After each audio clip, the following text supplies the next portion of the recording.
বঙ্গোপসাগরে সৃষ্ট লঘুচাপটি আরও শক্তিশালী হয়ে সুস্পষ্ট লঘুচাপে পরিণত হয়েছে। এটি ক্রমেই শক্তিশালী হয়ে ঘূর্ণিঝড়ে পরিণত হতে পারে বলে জানিয়েছেন আবহাওয়াবিদরা। আবহাওয়া অফিস জানিয়েছে, আগামী রোববার বাংলাদেশের উপকূল অতিক্রম করতে পারে ঘূর্ণিঝড়টি। আর সেই সময় বাতাসের গতিবেগ থাকবে ঘন্টায় ১০০ থেকে ১২০ কিলোমিটার। বলা হচ্ছে, ঘূর্ণিঝড়ে পরিণত হলেই এর নাম হবে রেমাল। এই নামটি ওমানের দেয়া। এর অর্থ বালু। আবহাওয়াবিদরা বলছেন, সুস্পষ্ট লঘুচাপটি নিম্নচাপে পরিণত হলে ঘূর্ণিঝড়টির শক্তি এবং গতিপথ ও স্থলভাগ অতিক্রমের স্থান সম্পর্কে আরও সুনির্দিষ্টভাবে জানা যাবে।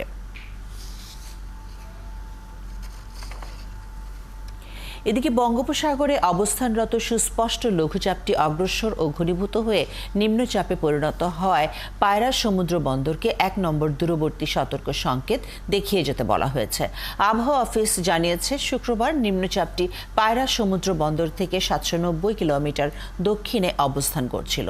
এটি আরও উত্তর পূর্ব দিকে অগ্রসর ও ঘনীভূত হতে পারে। নিম্নচাপ কেন্দ্রের ৪৪ কিলোমিটারের মধ্যে বাতাসের একটানা সর্বোচ্চ গতিবেগ ঘন্টায় ৪০ কিলোমিটার, যা দমকা বা ঝোড়ো হাওয়া আকারে ৫০ কিলোমিটার পর্যন্ত বৃদ্ধি পাচ্ছে।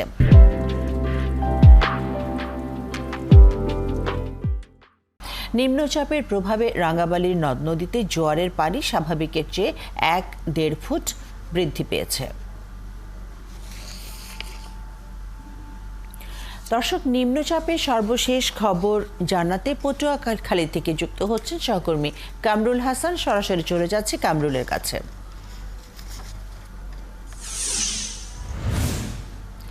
কামরুল, পায়রা সমুদ্র বন্দরকে তো ১ নম্বর দূরবর্তী সতর্ক সংকেত দেখিয়ে যেতে বলা হয়েছে। যতটুকু আমরা জানি, সেখানকার কি অবস্থা জানাবেন এবং রাঙ্গাবালির আবহাওয়া এখন কেমন দেখছেন?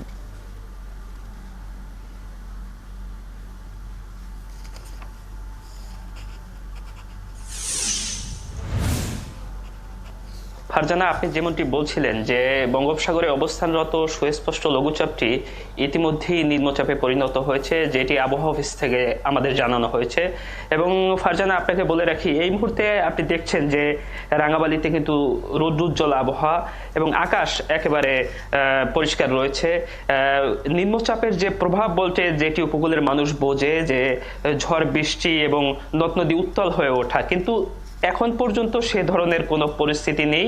আমি এই মুহূর্তে আগুনমুখা নদীর তীরে রয়েছি। ক্যামেরা পার্সনের মাধ্যমে আপনাকে দেখানোর চেষ্টা করছি যে নদ নদী এবং সাগরের পরিস্থিতি কিন্তু এই মুহূর্তে স্বাভাবিক রয়েছে। সে এখন পর্যন্ত উত্তাল হয়ে ওঠেনি। তবে গতকাল রাতে পূর্ণিমার তিথি শেষ হয়েছে এবং আজ যে নিম্নচাপ সৃষ্টি হয়েছে, যার কারণে নদ নদীর পানি আজ দিনের জোয়ারে স্বাভাবিকের চেয়ে ১ থেকে ১.৫ ফুট বৃদ্ধি পেয়েছিল পূর্ণিমা এবং নিম্নচাপের প্রভাবের কারণে। এছাড়া এমনিতে স্বাভাবিকভাবে নদ নদী স্বাভাবিক রয়েছে, যেমনটা আপনি দেখছিলেন। এবং আবহাওয়াবিদরা বলছেন যে এই নিম্নচাপটি আজ রাত নাগাদ গভীর নিম্নচাপে পরিণত হতে পারে এবং কালকে সকাল নাগাদ এটি ঘূর্ণিঝড়ে রূপ নিতে পারে। আপনি যেমনটি বলছিলেন, এটি যদি ঘূর্ণিঝড়ে রূপ নেয় তাহলে এর নাম হবে রেমাল। আপনাকে বলে রাখি যে ২০০৯ সালের ঠিক গতকালকে ২৫ মে এই গতকালই কিন্তু ঘূর্ণিঝড় আয়লা এই অঞ্চলে আঘাত এনেছিল এবং এই অঞ্চলের মানুষের অনেক ক্ষতি করে দিয়ে গেছে সেই ঘূর্ণিঝড় আয়লা। সেই দিনই কিন্তু এই ঘূর্ণিঝড়টি আবার সৃষ্টি হতে যাচ্ছে এবং আবহাওয়াবিদরা বলছেন যে এই ঘূর্ণিঝড়টি রোববার নাগাদ উপকূল অতিক্রম করতে পারে।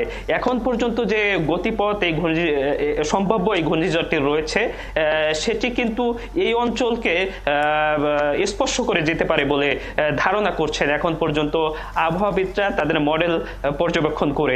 এবং পাশাপাশি ফারজানা, আপনাকে বলতে চাই যে এই উপকূলের মানুষ যে পরিস্থিতি দেখে আসলে নিম্নচাপ এবং ঘূর্ণিঝড় আসার মুহূর্তে, সেই পরিস্থিতি কিন্তু এখন পর্যন্ত তৈরি হয়নি। তবে যে পরিস্থিতি এই মুহূর্তে রয়েছে, যে রৌদ্রোজ্জ্বল আবহাওয়া এবং ভ্যাপসা গরম অসহনীয়, এটিও কিন্তু এই যে নিম্নচাপের প্রভাব বলছেন আবহাওয়াবিদরা, এই পরিস্থিতি কিন্তু বিরাজমান। এবং পাশাপাশি আপনি আরও যে প্রশ্ন করছিলেন যে পায়রা সমুদ্র বন্দর থেকে বর্তমানে নিম্নচাপটি আজ সকাল ৬টায় ৭৯০ কিলোমিটার দক্ষিণে অবস্থান করছিল। এটি আরও ঘনীভূত এবং অগ্রসর হতে পারে বলছে আবহাওয়া অধিদপ্তর। এবং আমরা আবহাওয়া অফিসের যে পর্যবেক্ষণ দেখেছি, তাতে রাঙ্গাবালী শেখুপাড়া এই অঞ্চলটি আসলে যেহেতু বরিশাল এবং খুলনা বিভাগ দিয়ে সম্ভাব্য যে ঘূর্ণিঝড় সেটি অতিক্রম করতে পারে। কামরুল, আপনি অবশ্যই খবর রাখবেন এবং আমরা পরবর্তীতে আপনার কাছ থেকে আরো খবরাখবর নিয়ে যুক্ত হব।